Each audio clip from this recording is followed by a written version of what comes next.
श्री हनुमान जी महाराज का विशेष वार मंगलवार और शनिवार है। हनुमान जी महाराज, जो भक्त हनुमान जी महाराज के अति प्रिय हैं, श्रद्धा भाव से उनकी भक्ति करते हैं, उनके निवारण हेतु, उनके दुख संकट निवारण हेतु मंगलवार और शनिवार के दिन उस भक्त के पास आते हैं।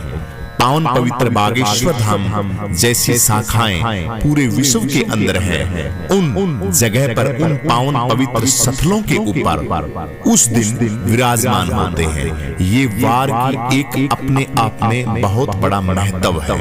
मंगलवार का तो पावन पवित्र बागेश्वर धाम के अंदर आज मंगलवार का बहुत बड़ा महादिव्य दरबार, पेशी दरबार और फेरी दरबार लगने वाला है। बोली बागेश्वर धाम की जय, सन्यासी बाबा की जय, हनुमान जी महाराज की जय। आज महावीर श्री हनुमान जी महाराज का पावन पवित्र बार मंगलवार है। मंगलवार और शनिवार, शनिवार और मंगलवार दो ऐसे वार हैं जो हनुमान जी महाराज को अति प्रिय हैं। पूरे भारत ही नहीं, पूरे विश्व के अंदर जहां जहां हनुमान जी महाराज के पावन पवित्र स्थल हैं, मंदिर हैं, उन मंदिरों के अंदर मंगलवार और शनिवार को बहुत भीड़ रहती है, क्योंकि हनुमान जी महाराज को ये विशेष वरदान है माँ लक्ष्मी का। लक्ष्मी रूप ही थी माँ सीता। माता सीता ने यह वरदान दिया था कि शनिवार के दिन और मंगलवार के दिन आपको जो भी भक्त भजेगा उसके सभी बिगड़े हुए काम बनेंगे। शनिवार और मंगलवार के दिन आपको जो भी भक्त सिंदूर और चोला चढ़ाएगा उसको मन वांछित फल, जो भी जिसकी जो भी समस्या होगी उस समस्याओं का निवारण होगा। तो तभी से हनुमान जी महाराज की अनेकों उदाहरण हैं। मंगलवार और शनिवार की कोई एक उदाहरण नहीं है। तो मंगलवार का जो दिन है अपने आप में बहुत शुभ माना जाता है। तो पावन पवित्र बागेश्वर धाम के अंदर आज मंगलवार के दिन महादिव्य दरबार और पेशी दरबार लगता है।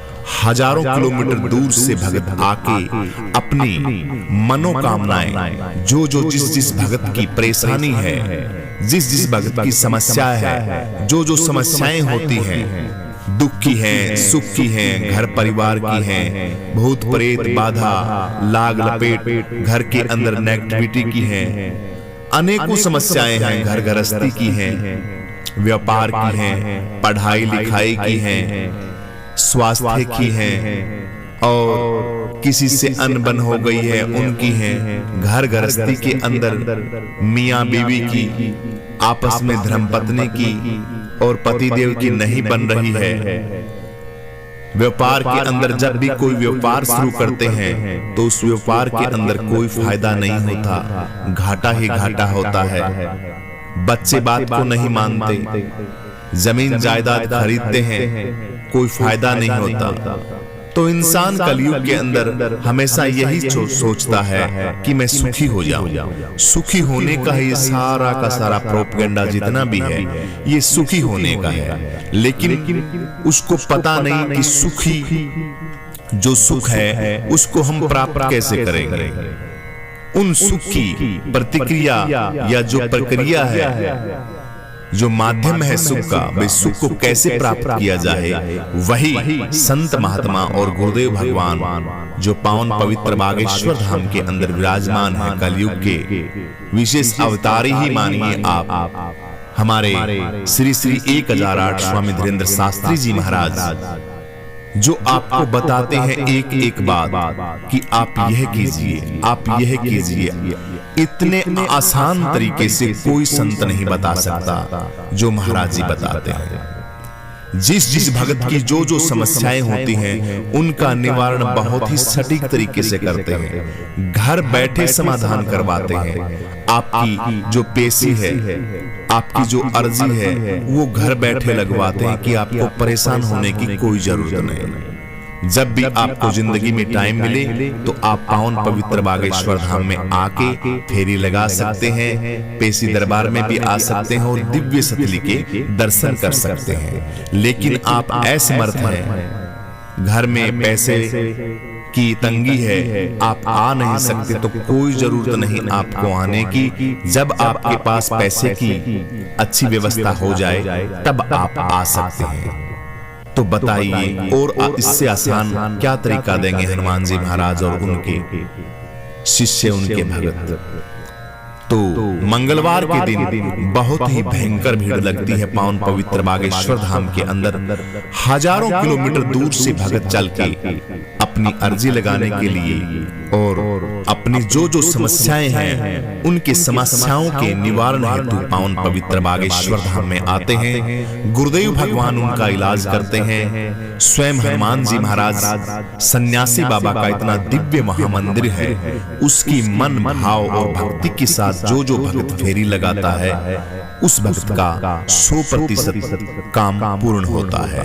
एक उदाहरण नहीं है कि हम किसी एक उदाहरण को उठा के आपको बताएं, ऐसे लाखों उदाहरण हैं भक्तों के, जिन जिन भक्तों के जो जो समस्याएं थी उन समस्याओं से उनका पीछा छूटा है और आज खुशी के साथ, आनंद के साथ अपना जीवन व्यतीत कर रहे हैं। तो गुरुदेव भगवान की वहां बहुत बड़ा दरबार लगता है, पेशी दरबार लगता है। गुरुदेव भगवान अक्सर बाहर रहते हैं, कभी कभार ऐसा मौका मिलता है क्योंकि कथाओं में इतने व्यस्त रहते हैं, दिव्य दरबार में इतने व्यस्त रहते हैं कि पावन पवित्र बागेश्वर धाम के अंदर तो कभी कभार ही आ पाते हैं। लेकिन विद्वान पंडितों के द्वारा स्वयं हनुमान जी महाराज और सन्यासी बाबा वहां विराजमान रहते हैं, अपने शिष्य को बाहर भेज रखा है और आप सन्यासी बाबा दरबार के अंदर रहते हैं। आपका सारा का सारा समाधान वहां पे हो जाता है। गुरुदेव भगवान के दर्शन हो तो आप लाइव टेलीकास्ट कार्यक्रम देख सकते हैं और जहां जहां नजदीकी आपके कभी कभी कथा होती है, पूरे भारतवर्ष के अंदर नहीं पूरे विश्व के अंदर कथाएं चलती हैं, तो जहां जहां दरबार लगता है वहां आके आप दर्शन भी कर सकते हैं महान मूर्त के।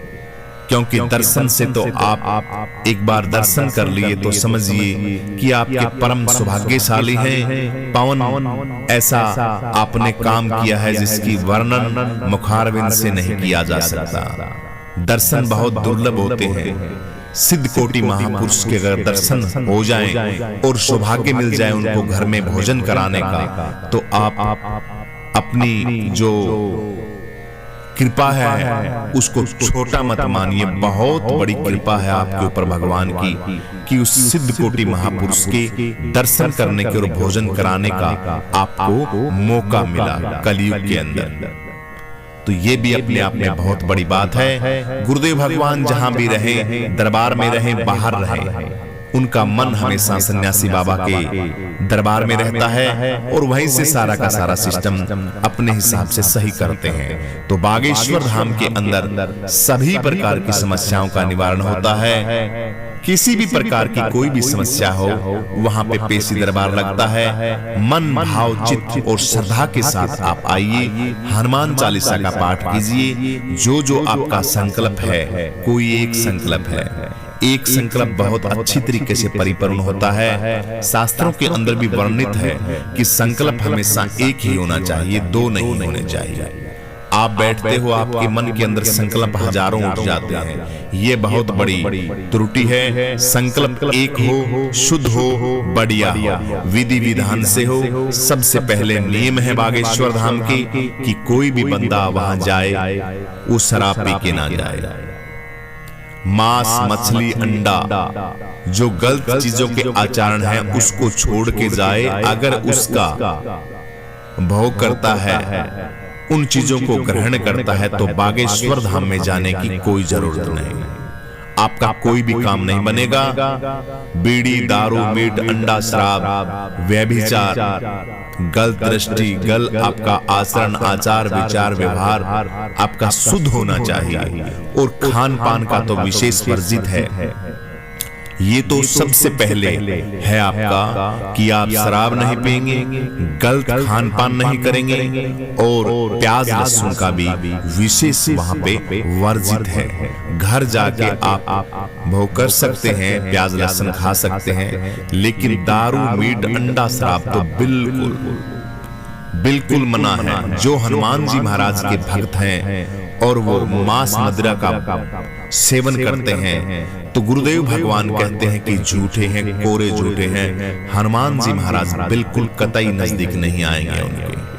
तो ये चीजें आपको छोड़नी पड़ेंगी और इन चीजों को छोड़ने के बाद आप देखना कि आपके घर के अंदर प्रभाव कैसा होता है, कैसा आशीर्वाद मिलता है, कैसी एक शांति आप महसूस करेंगे। जब तक आप अपनी गंदगी को निकाले नहीं,